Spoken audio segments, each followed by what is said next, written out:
hear what he's got to say, please welcome to the stage, without further ado, Mr. Richard Dean Anderson.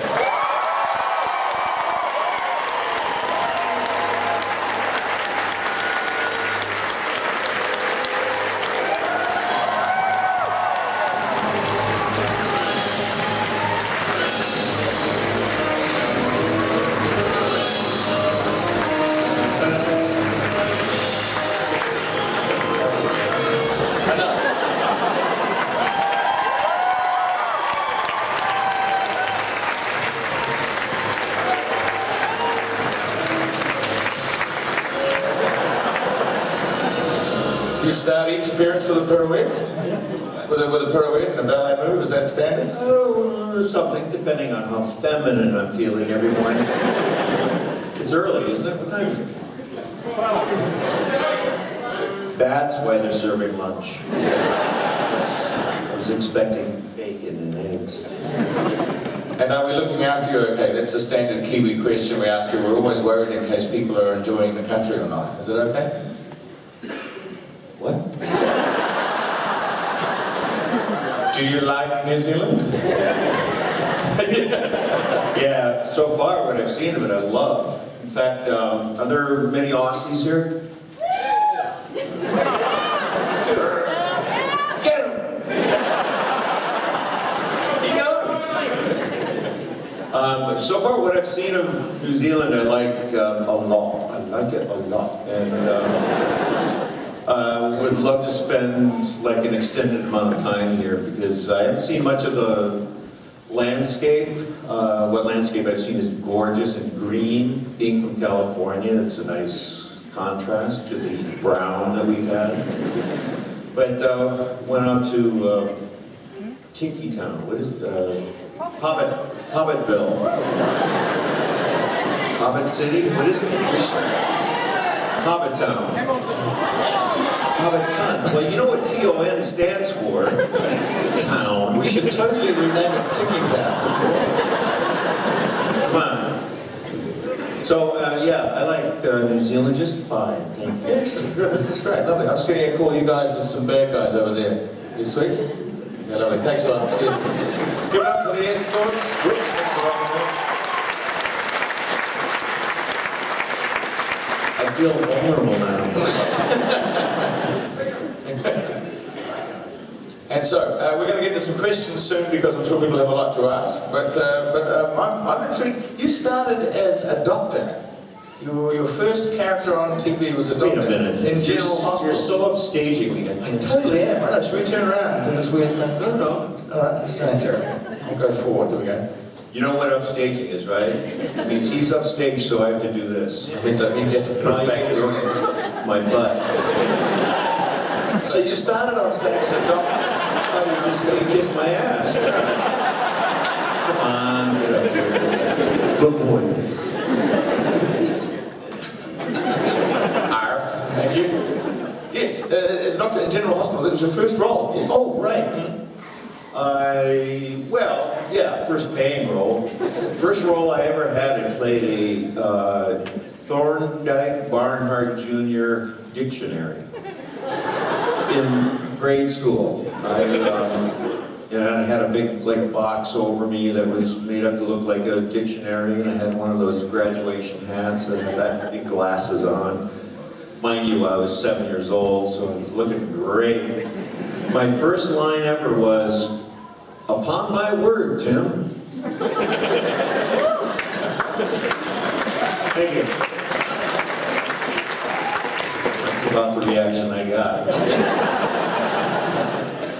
But yeah, General Hospital was the first kind of launch pad, I guess. Or no, actually it was the first steady job I'd had in California. And when they chose you, just to speed forward to the MacGyver sessions there, when they chose you for it, were they looking for somebody like that, or were they looking for a more action-y hero, or was it a surprise to them that you came along with that kind of character? For MacGyver? Yeah. Well, they didn't know what they really were looking for, apparently, as the story goes, until I walked in the door and I'd been on my motorcycle, you all know the story, for God's sake, and I was windblown and wearing my leather jacket. I walked in and asked them if I could wear my glasses during the rehearsals or the reading so I could read it. And I think that when they tell me, Henry Winkler tells me that that was what put them over the edge, and they all looked at each other and said, "He's our boy." He's a windblown guy, must be it. Well, yeah. He doesn't care if he's, you know, there's no vanity involved in it, and I think that's what they're looking for in MacGyver. I thought that was a good thing as well too, because the character when you played it, there was no ego, there was no vanity going on. Everything was just kind of like, you know, just went ahead and did it. At times it was almost like you didn't realise the camera was there. That's what I found was quite good. And that was convenient for dramatic effect. And I suppose are there any times there where you get those feelings? I mean, I'm sure you get asked that all the time there, but when you're fixing something at home and just going, oh look, just you pull out the duct tape, you're like, really? Do you get those moments? Well, when I'm dialing the phone to get a plumber to come over, electrician, I think that all the time, if the phone's not working. No, I'm to answer the question that everybody wants to know the answer to, I'm just as clever as MacGyver was. And they all know it, look! Fantastic. Well, we might get to some questions here. It's about you guys anyway and the things you want to ask. Can we start with this over here? Question one. Hi, I actually have two questions. We've just, well, some of us have managed to watch the first episodes of Stargate this morning. Did you have any say at all in them having Amanda Tapping say that they MacGyvered something together? No. Nothing. No, they sprung it on me and it was all real cute. Well, thank you. My second question is, if there was a TV program that came to you and said, what TV program would you drop absolutely anything for and go, yep, tell you what, I'll be in that? Well, I don't know what, have you guys gotten, you all like have cable or satellite dishes here? There's one called The Nick. Anybody? Oh yeah, great concept. And also The Americans. Yeah. That's like, I like spy stuff like that, and like real credible spy stuff. I was watching a movie the other night with John Cusack in it, I think called Numbers. Yeah? You guys are so learned. I love it. We're a long way away. Things like something. But things like that. Thank you very much. You're very welcome. Hi, welcome. It's really great to see you and hear you after a really long time waiting. I gotta be invited. I'm not just my question is about the infamous season 4 episode Window of Opportunity. You have to remind me. Time loop. Groundhog Day thing? Go on. Yeah. Out of all of the scenes we saw in the episode of you and Chris Judge, you know, doing your thing, as it were, how many of those were filmed that we didn't get to see? Especially the ones that relate to your little smile towards Amanda Tapping at the end. Wasn't so little, was it? Oh wait, are there kids here? Very small. Can I see your ID, please? She's doing homework, I love it. What? Any little extra ones that they decided not to put into the final episode? Well, they being Any extra? Me? You know, you did. no, I mean, pottery. pretty much was written and we did, because by that time in the show we were kind of, it was becoming a grind and to catch up and stay as current as possible as we could with scripts. So there was a list of shots that we had to get to help the passage of the same time over and over again, and we just kept expanding it because as in a Groundhog Day situation, you do repeat the first activity, so I think MacGyver was it? Jack O'Neill. Wow, I'm back. He'd start taking liberties with good old Sam. He eventually, you know, kissed nicely on the lips. It's as far as you're a dirty bug. See your thoughts right in the bubble. It's getting strangely sensual. Okay, Now we used every inch of film. Okay, question here.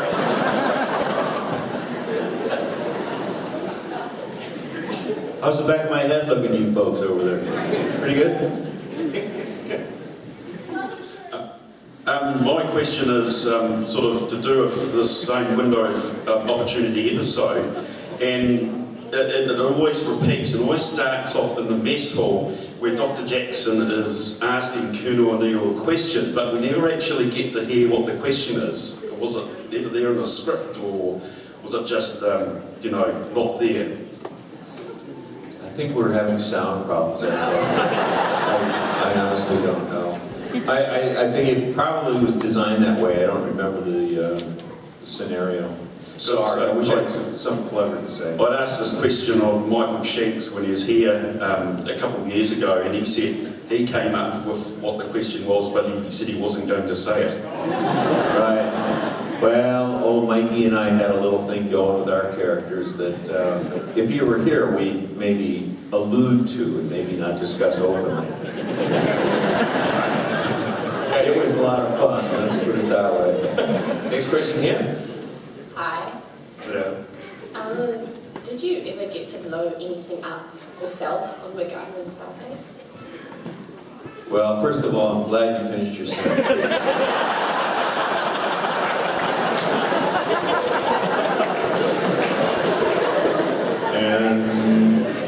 And what do you mean by that? Like, did you ever actually get to press the button? Of course. All the time. Sometimes on camera. It was a great job, I'll tell you. And did you and Michael Shanks actually get along? What do you mean by that? Because you guys are always arguing on set, so did you get along? Or you're always still very arguing? Well, quite famously, it helps to get along with the person that you're not getting along with on camera. That way you have a rapport and you can play off each other. It's called acting!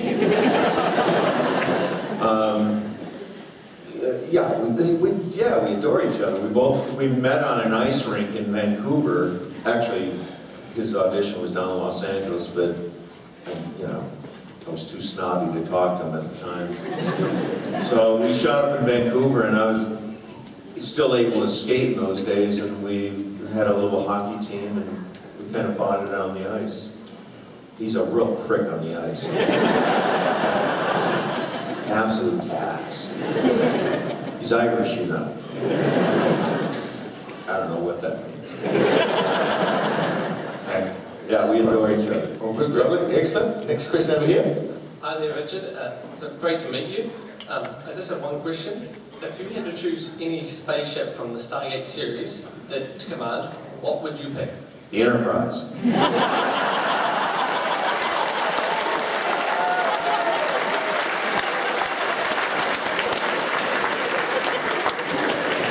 I don't know, wasn't there one that had number 365 or 325 or something in it? Fine. It's fine. 3, 4, 3, 5, yep. I'm sticking with the Enterprise. Thank you. All good, lovely. Next question. Hi, Richard. Hey. My question's kind of about MacGyver and Stargate. Working with Donnie Davis on both series, how different was it? With who? With Donnie Davis? General Hammond. Hammond! Don Davis. Yeah. How different was it on MacGyver MacGyver to acting with him in Stargate? Like being, because I think he was a stunt double or something from Oh. Dinner at Clear. Yeah, he started, I first met him, he was a stunt double for somebody for Dan Elcar. Yeah. So, met him there, and then, you know, then he was an actor back then too, so he was just kind of helping us out for the MacGyver. I think he fell in the water or something for us. Not on purpose. Good old But no, he's a glorious, glorious man. You all get to meet him.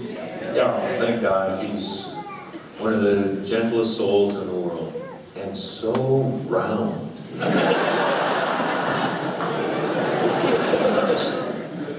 He would be a good stunt double for Dan Elcar. I was thinking that they matched quite well. It's nice. Yeah, he did, actually. Just got one more quick one. Being an executive producer on Stargate, your character seemed to get funnier as the season progressed. Did you have much influence in that? Or I had everything to do with that. Yeah, I mean, the older I got, the more senile I've become. So if you look real closely at senile folks, you'll see that they're hilarious. And that's about what was hitting me at the time. No, it was just the nature of things as one of the producers. The only thing I demanded from a crew and cast was a sense of humor. And that doesn't mean yuck, yuck, let's laugh at every turn, but it meant don't be so heavy-handed about any problems you've got, voice them appropriately, of course, but all in all, it's just important to be light about it. I mean, it's work. Come on. I mean, as an actor, you've got the easiest job in the world. Ain't nothing could be so serious that you couldn't talk about it. So, and consequently, we had a nice, good set. We were, people liked to work for us or with us, at us, towards us. Cool. Question here. Next question. My question's a bit of a creative one today. It's a MacGyver related one. For all your years that you've worked on that show, and all the contraptions and things that you've seen and interacted with, have you ever been alone in a room with some rubber bands and some paper clips and thought, what can I build? Is there something in particular that you have built that is quite memorable to you? Like something funny or some sort of prank that you've done on someone, something? Surely there must be something. No. First of all, I've never been alone with a room full of rubber bands. And if I was, I would expect to be arrested. I know, but it's quite a scenario you've come up with in your head. The whole concept behind the character's ability to do stuff was just think logically rather than violently. Put it another way, don't use a gun, use your head. I enjoyed that. That'll fix you. What they do in Glasgow. And just spin your head and put it back in. It was a concept that found an audience in the mid-'80s that, that it worked, and especially in the States where there's so many guns, and there had never been a show on television that was more a proponent of peaceful resolution than a violent one. And that got, especially the parents, and, well, the kids first, because he was, a monkey, basically. But then parents would notice that the kids were watching this show that was, had a good moral fiber to it, so. That was the main driving reason my parents let me watch it. Yeah, no guns. I was like, yes, because there was still explosions. Yeah, there was that. Fantastic, lovely. Next question? Not more of a question, just to say thank you for coming to New Zealand, and I hope you appreciate New Zealand as a country. And I just appreciate that you come to New Zealand to I think we all do. That's a good call. Very good call.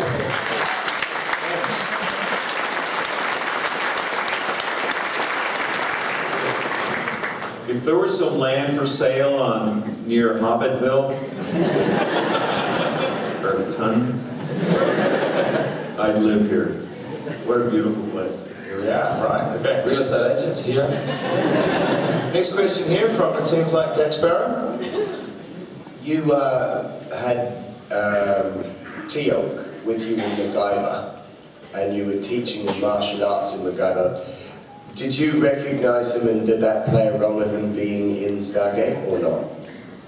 No, I didn't recognize him. It drives him nuts. I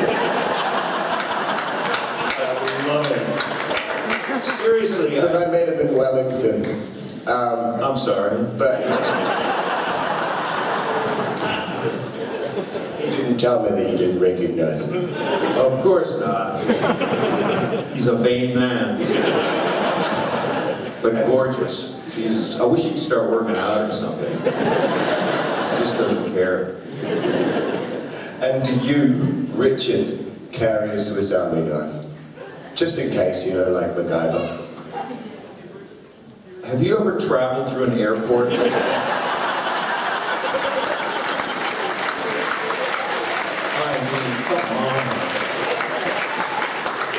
I've just always wanted to ask that. You live a very sheltered life. No. Well, my father used to say, I wonder if he actually carries a Swiss Army knife. So now I can say to my father, no, he doesn't. I'll tell you what, it depends on the situation. Put it that way. If I'm on a really hot date, I'll bring it. No idea what that means. I have no idea what that means. Wow, we're all confused. Excellent, lovely. Next question. Yeah, hi Richard. In the first series, how did you feel about taking over the role from Kirk Douglas from the movie? Well, that's such a setup, but do I look that old, really? You mean Kurt Russell? Yeah. Thank you. You look a little like Dan Aykroyd. Or Don Davis. You're exceptionally round yourself. That's very attractive. It was great. I mean, there was no problem at all. First of all, I was allowed to make the character my own for the television show with respect to what had been established by Mr. Douglas. There were just some adjustments I made along the way. In fact, I've met Kurt a couple of times, and Goldie 3 times, which, you know, it's another matter. And Kurt, he was shooting in Vancouver where we were, and he just came over to our set, and we met and chatted, and he said, love what you're doing, man. He was doing that, some movie where he played Elvis 3000 or something like that. And so he was all in a big bouffant, you know, greased down, and he said, well, you're doing a pretty good job with what you're doing there too. But no, he was happy with what had happened to the franchise. He'd seen some of it, and said, good job, man, good job. Hang on. Who fucking Mike? Yes? Yeah, because it's sort of like everyone forgot about him in the end, and you sort of went on to make it your own. Well, yeah, that comes with longevity. I mean, the longer you're doing something, the more people are likely to remember it. But no, Kurt was the first guy. The man. Lovely, excellent. Next question. There's no way I could get my hair to do what his did in that movie. So I had to make it my own. Yes, hello Richard. Thank you for coming to see us. Pleasure. Yeah, a couple of quick questions. First relates to a TV series you did for a short time called Legend with John Delancey. Thank you. Yeah. Do you think that if that show came out now, it would do better than it did? And secondly, I remember years back when Don Davis came to see us, I was his minder at the time, as you were saying, he was a lovely man. Do you think that having a cast, a large ensemble cast that gets on really well, even when some of the co-stars change out, do you think that's quite important to the longevity of a show, particularly one that runs like 10 years or so? Well, stands to reason. I mean, I can't think of, or maybe somebody else can think of a notoriously contentious cast that lasted a great long time. But, anybody? Dallas? Dallas? They didn't get along? Well, that's part of the soap opera that is Dallas, so. Well, for us, it was just natural. Nobody wanted to come to a set, crew included, that was full of snarkyisms and, backstabbing and negative vibrations. And I'm speaking so ethereally right now. I'm getting dizzy. The vape is... So it just stood to reason that we keep the peace, and that again goes back to what little influence I had as a producer was that, you can't be mean, you can't be nasty. Let's be human about it. Well, not so human that you get violent or anything like that. But no, it was. It's of course it's important, like in life. Hobbits. Okay, excellent. All good. Yes. Yeah, that makes sense. Yeah, about the Legend show. Do you think it would fit? Yes. My favorite show of all that I've done was Legend, and I think if it was done today, I could do a lot more to make it more successful. In that, I know how to work a little more politically now as a producer and be able to, justify budgets and concepts and stuff. The problem with Legend was that Paramount was starting a new network called UPN at the time. And they thought, well, let's try that show over there, see how that flies. We need some kind of programming, so they threw us in there, kind of as a sacrificial lamb more than anything. And I remember getting the cancel notice and having to go up to Los Angeles from Arizona to talk to the studio. And the head of the studio took me to lunch and made sure everybody in the room saw that I was sitting with her at the table and that everything was okay, even though we'd been canceled. And I asked her directly, why did you cancel Legend? And her response was, well, it was just too dusty. Yeah, period Western, in the West, in the desert, you're gonna have dust. So they were just scrambling. They didn't have a good reason to get rid of us because we're just story-wise, concept-wise, starting to get we had developed kind of a nice base from which to build, and I think we could have gone, because it was leaning that way with the character John Delancey played in Nikola Tesla, that we could have gotten into all kinds of, if not sci-fi, at least technologically advanced stuff for the time. Speed bumps? So, steampunk. So steampunk, like the modern, like old-fashioned, making modern things old-fashioned. Making them look old-fashioned. Right. That. Right. So there we are, steam-driven modern technology. Thanks. That's better than... Which is what I did. I'd live too. Next question here. Hi, yeah, I've just got a couple of questions about when you moved into the role of Stargate. From what I can gather, you have an affinity with the peaceful nature of MacGyver. So did you have any reservations about a military character, carrying a rifle the whole time? And also, were you headhunted for a Neil, or was it you have to audition and go through a process to get the role? No, one of the executives that had been at Paramount during the MacGyver years had left and gone over to MGM, and he just called me directly and said, I want you to do this show. I'm going to send you the movie, watch it, and then I want you to do the show. You know, it's like toughest audition I'd ever had in my life.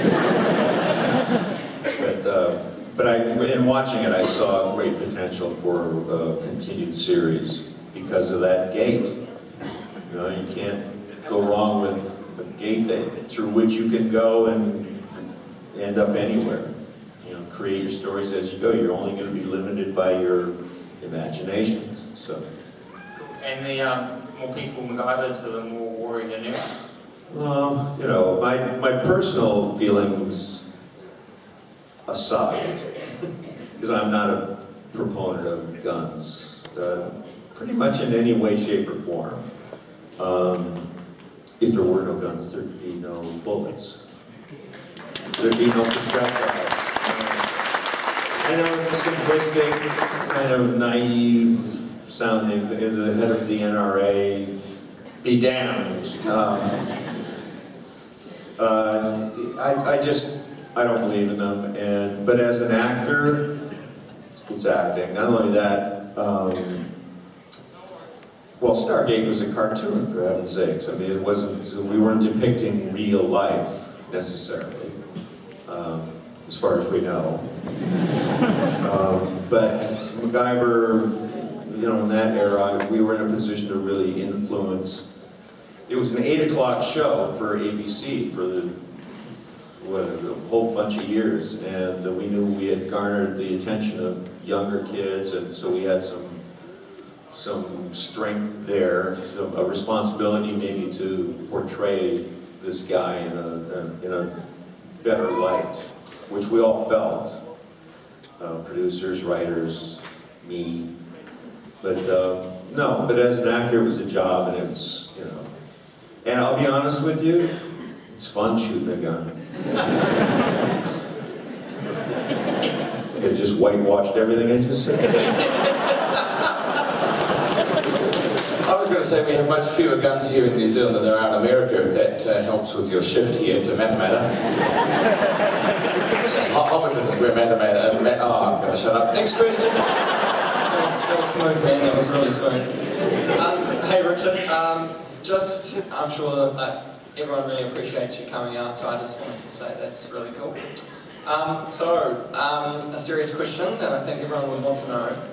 If you could go on a date with any celebrity, who would it be, and what would you do?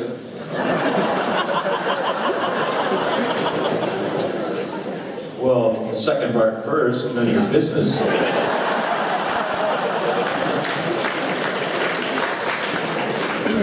Oh, gosh, I don't know. Come on. Why? What do you have in mind? You'll tell the story. You know who I really like is Carrie Russell. Mila Kunis. Lord. Old as shit. You've just made YouTube and papers all over the world with that. I only know Lord because of Royals, the song Royals. There's an a cappella group that my daughter goes to high school, in which there's an a cappella group that sings that song as part of an album they put together. Anyway, they're just glorious. They're just beautiful. These are high school guys, really, under the direction of a very talented producer. Just what are they called? Something in the name of those guys? That's right, the what? The which? The Pentatonics, that's right, that's them, yeah. Exactly, like Pentatonics. Exactly like, well, not quite as professionally honed. But yeah, that's the same idea as the Pentatonics. And were you asking about girls? Well, you know, I'm guessing that's what you're into, but... I got a couple of nice dogs at home I'm looking forward to seeing. But we live together, so there's... Cool, man. Thanks. I'll keep thinking if someone comes to mind, I'll... He's so happy with his answer, that's awesome. This one here. Yeah, g'day. I was just wondering what your personal process was as an actor towards approaching each role. Say that again. I was wondering what your process is towards each role as an actor. Like, what do you do to prepare for each role, and whether that's changed between all of the things you've done? No. I mean, I spent time. My greatest tool is time to spend with a script, and my daughter is acting now. She's damn good. Dang it, it drives me nuts. But what I've told her, my process is just to basically memorize all the ideas that that are in the script. Just be well versed in the entire script, but also, especially for your character, I work by memorizing and knowing what the ideas are rather than the words, and that's pretty much why I got in trouble on Stargate, because I would just improvise so much and it would drive them nuts. But ultimately, I would bring things around. But my process is just, I don't know. It's nothing formal. I can't give it a Stanislavski or that stuff. But I don't know. It just comes to me, man. Can I ask, as an add-on, was there much ad-libbing in MacGyver? You say there's ad-libbing in Stargate that you play. It's fun to be let to play, isn't it? So you just dream up things, bounce ideas around. Was it the same with MacGyver in earlier roles? Not so much. First of all, I don't think there was as much dialogue in what was the show? MacGyver. And because we had so much to do on MacGyver, it was a show where if you're going to, instead of taking out a gun, just to simplify the conversation, you're taking out a gun and solving the problem, you had to see the problem, see MacGyver see the problem, see MacGyver see the various elements to solution of the problem, see him go get them and put them together, and then see him put them into play. That's a lot of shooting for just one sequence. So, what was the question? Oh, the question was, did they let you play? Like, if you had a good idea, I just thought if you said, hey, if I did this, if I lit this here, or if I bumped that, or... No, we pretty much had to stay fairly close to what had been scripted, just because the director on MacGyver had to really lay these things out, and I would just muck things up. Off camera, different story. Excellent. Lovely. Next question. Here we are. Hi. I have a couple of questions. The first is, what's the most interesting stunt you've ever had to do? And the second is, Amanda Tapping has said she looked forward to the kissing scenes between you two because you were apparently very good at it. She said that? Yes. She promised she wouldn't tell. So do you have anything to say in return? Need I say anything?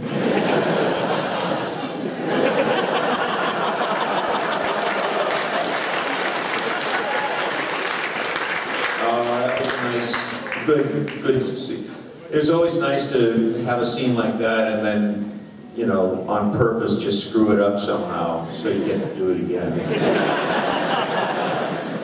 Or, if you don't get along, have to do it again. But, no, yeah, that was... Well, it's always fun kissing a pretty girl. Are you kidding? What's your question? My other one was, what's the most interesting stunt you've ever had to do? Well, early on we used to do these little, I don't know what they're called, they're like little beginning, like in the very beginning we do a, what's it called? Cold opening? Well, sort of, but not quite. Like that. It was a scene unto itself that may or may not have something to do with the body of the show. Anyway, it was, I think it was in the first, certainly in the first year, but because we only had 6 episodes in the first year. There was a sequence where I sneak out of a tent and I'm in some Arabian Nights sort of set out on the sands of the desert, which turned out to be the sands of the beach in California. And so I get, I put on a disguise of robes and a turban and all that, and I'm sneaking out, just like that. And I steal a horse and then I race away, and I'm being chased by all the bad Arabs. I'm trying not to get too current with my conversation. But there I was, running down the beach now on this horse, and bad guys coming at me, and from behind and over them comes this helicopter, and with a big long tether and a hook on the bottom of it. And it flies over me, and I'm still running, grab the hook, put it onto a loop on the saddle, and up I go. And they wouldn't let me do the whole thing all the way up over the ocean, which just looked great. But I got to do like about 20 feet off the ground before it was great. That's you and the horse in the air? Yeah, initially, but then they... Oh, that's... Any height with a horse in the air is awesome. Well, yeah, I felt for the horse, but the horses kind of loved it. You see him on the camera just kind of go like this, and then, oh. Not bad. Landing gear, no pressure on the knees. Good. All right, this is so much fun, but we only have one more. Is that right, Peter? Sorry about this, the lady's been waiting so patiently here.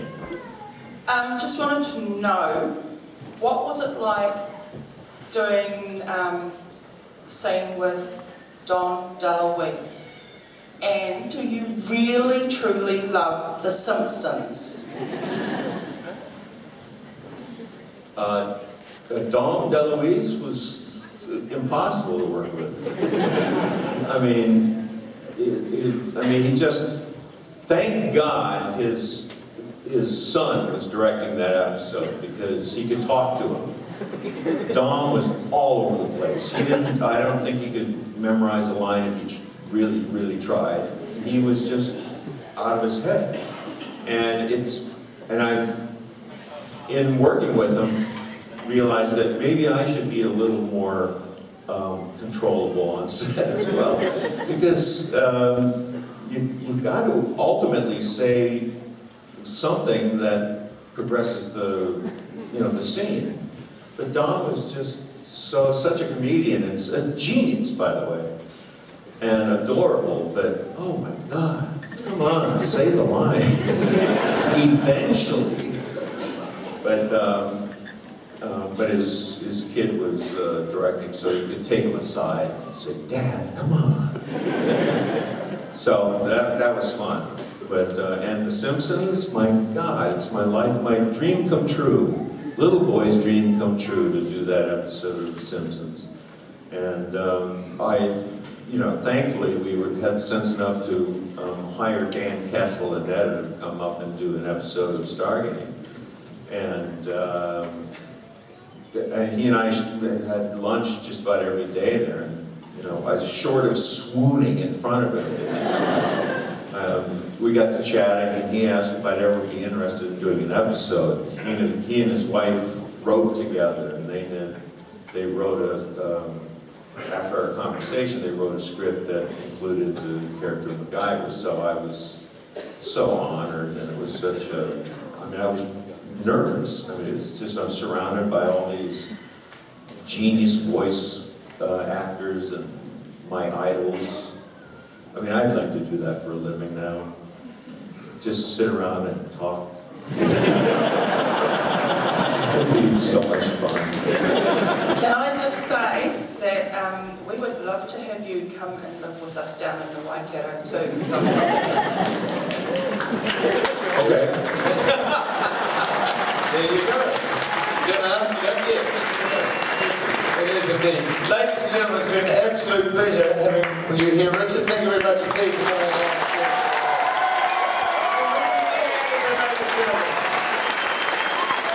Thanks, everybody. Thank you very much.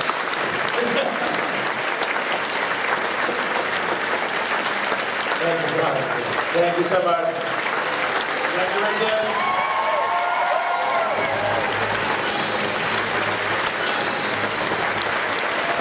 Ladies and gentlemen, just letting you know that the next up we will be talking